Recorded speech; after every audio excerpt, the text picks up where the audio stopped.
We're here in Northwest Atlanta, Georgia, and we're in your studio, but I almost feel like that I should be saying we're in your gallery.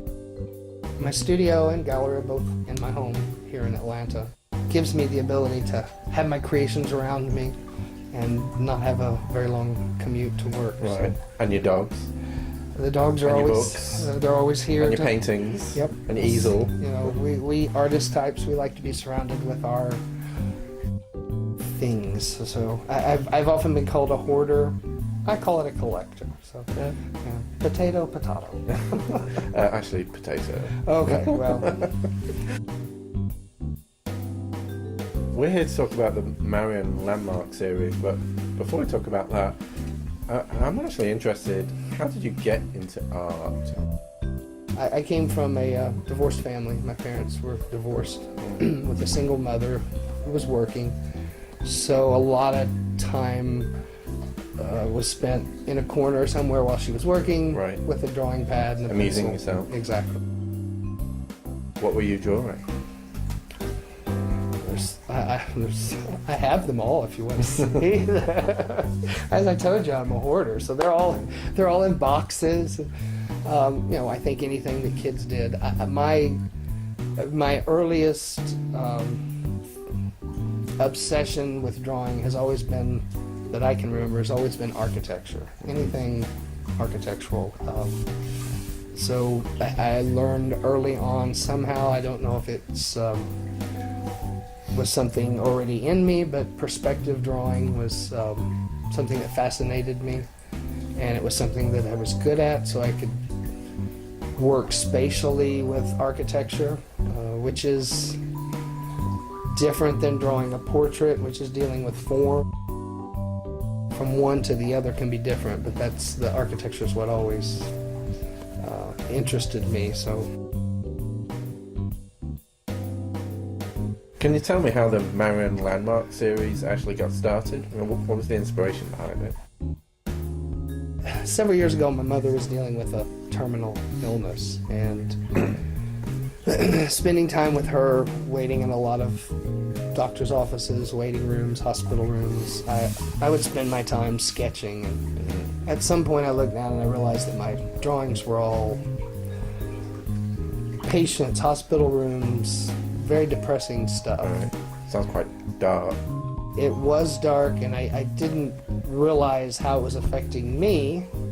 It was something I was doing to pass time, but she was also right there with me. And my thought that ran through my head was, why am I capturing these images that are illustrating the end of her life when I could be doing images that illustrated the greatness of her life? We decided to focus on more positive things through the photographs. She said, well, let's open the box of photographs. And I'm thinking, I knew she took a lot of photographs, so I'm thinking suitcase box. And oh, it was a trunk the size of a Volkswagen Bug. Gosh.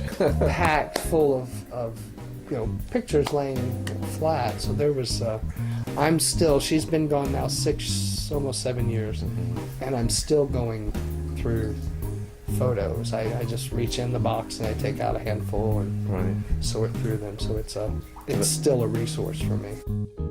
Do they inspire you? Every single time. That's the reason I've done it a little bit at a time. The way I look at it, she's been gone almost 7 years, so each time I grab a stack of photos out of there, it's like a little gift from her. So it's sentimental, and it's inspirational for new images. Right. That's sweet. If there's a particular place, that's where the series started. Keep in mind, at that time I didn't look at it as a series to develop. It was just a way of me passing time and a way of lifting her spirits. So the actual development of the series came much later. You know, I've heard that you're actually working on a new project. What can you tell us about the new project? So the next book will be released in June. We don't have an exact date yet. That will be coming soon. The next book will be in color, and and I've taken a different direction with the images, in the sense that I've tried to incorporate landmarks as in structures and architectural, but I've tried to incorporate events as well. So trying to stitch more into the image rather than just here's a building. Yes. So telling more stories with the images.